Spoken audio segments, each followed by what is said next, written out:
E eu quero adentrar pela questão da inflação e dizer a vocês que a inflação foi uma conquista desses 10 últimos anos do governo do presidente Lula e do meu governo.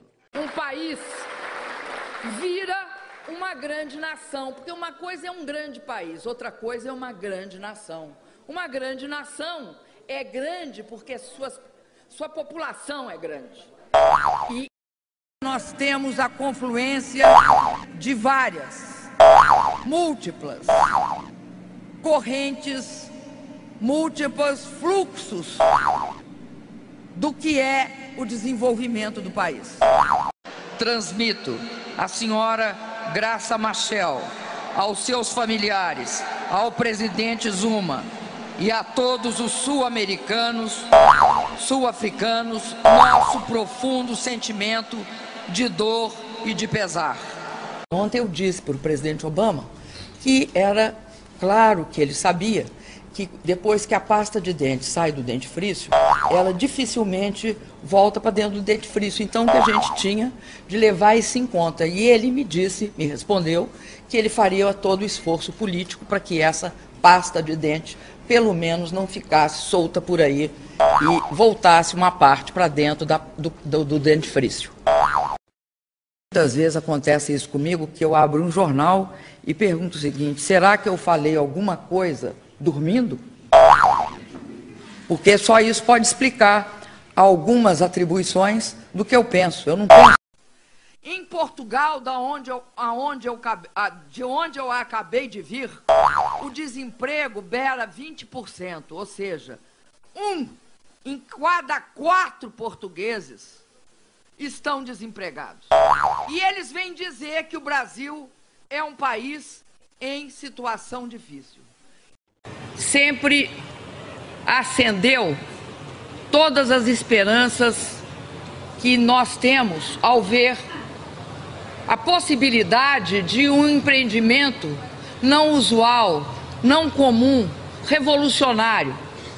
Porque conviver com o aeromóvel ali em frente do Parobé e sabendo que se tratava de uma tecnologia diferenciada, despertou ao longo desse tempo um certo parentesco, eu acho, entre os moradores de Porto Alegre e o aeromóvel. O aeromóvel é um pouco de cada um de nós e ele tem aquela familiaridade que as coisas com as quais você convive durante muito tempo despertam numa pessoa. Então, no passado, nós tivemos um momento durante a Guerra Fria que havia bipolaridade. Depois houve aquele momento em que o pensamento único e uma proposta de unipolaridade parecia ter se adonado do mundo. Nós agora vivemos numa outra circunstância histórica e que é muito importante que a gente entenda, que é o multilateralismo. No multilateralismo, você constrói consensos históricos. O que é consenso histórico? É o consenso possível num determinado momento histórico. O consenso possível é um ponto de partida, não é um ponto de chegada. Se hoje é possível ter este consenso, é porque as nações evoluíram até ali. Isso não significa que, a partir dali, os países não podem ter suas próprias políticas. E dizer do meu imenso prazer de estar aqui, mais uma vez, no Ceará. O Nordeste e a seca são um problema. Jamais houve uma atitude correta em relação a essa situação.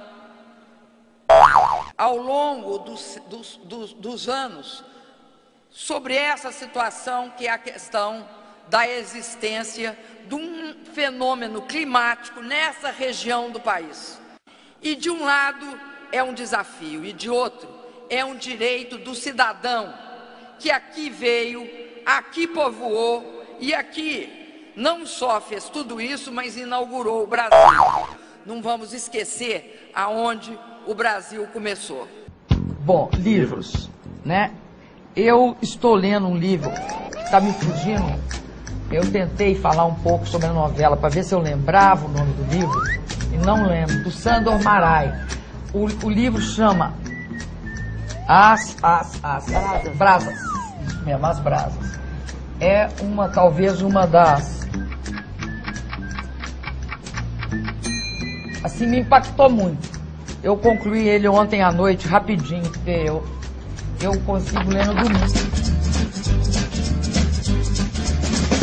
Chegou aqui uma mensagem da Lara Salles, da Paraíba, de 16 anos. Ela está preocupada com o desmatamento da Amazônia. Todos nós, né? Faz muito bem, viu?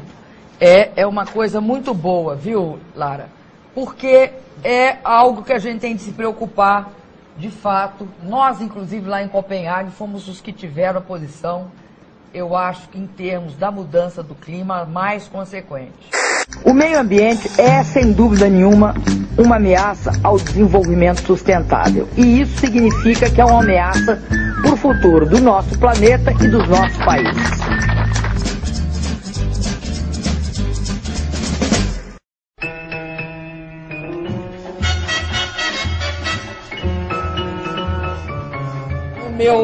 No meu chinelo da minha humildade, eu gostaria muito de ver o Neymar e o Ganso, porque eu acho que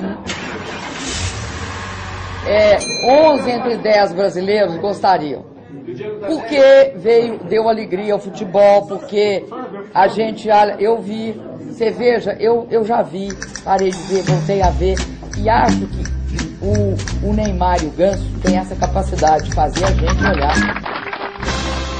Eu vi, você veja, eu já vi, parei de ver, voltei a ver, e acho que o Neymar e o Ganso têm essa capacidade de fazer a gente olhar. Dilma Rousseff.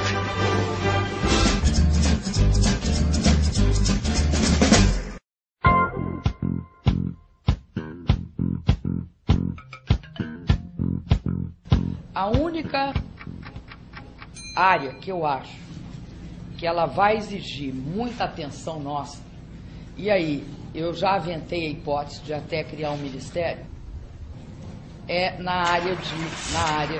Que letra D de dado?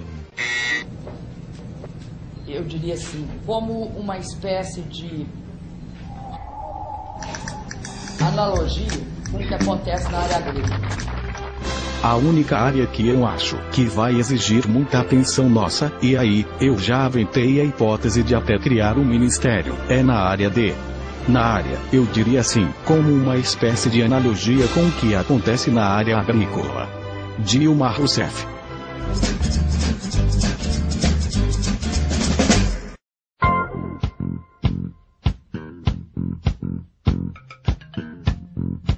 Em saneamento, nós estamos investindo no PAC 1 bilhão e 700 milhões. Aí você fala o seguinte, mas vocês acabaram isso? Vou te falar, não, está em andamento. Tem obras que vai durar para depois de 2010. Agora, por isso, nós já não desenhamos, não começamos a fazer projetos do que nós já podemos fazer 11, 12, 13, 14, por que não? Eu estou saudando a mandioca. Eu estou saudando a mandioca. Nós estamos comungando a mandioca com o milho. Nós estamos comungando a mandioca com o milho. E certamente nós teremos uma série de outros produtos que foram essenciais para o desenvolvimento de toda a civilização humana. Eu estou saudando a mandioca. Eu tô saudando a mandioca, Acho uma das maiores conquistas do Brasil. Eu tô saudando a mandioca, Eu tô saudando a mandioca.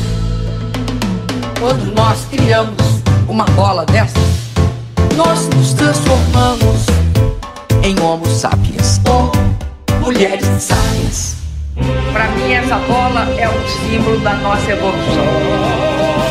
A mandioca. Nós estamos comungando a mandioca com o milho. Nós estamos comungando a mandioca com o milho. Eu tô saudando a mandioca, a mandioca. Eu tô saudando a mandioca. Inscreva-se no nosso canal. Já inscreva-se no nosso canal.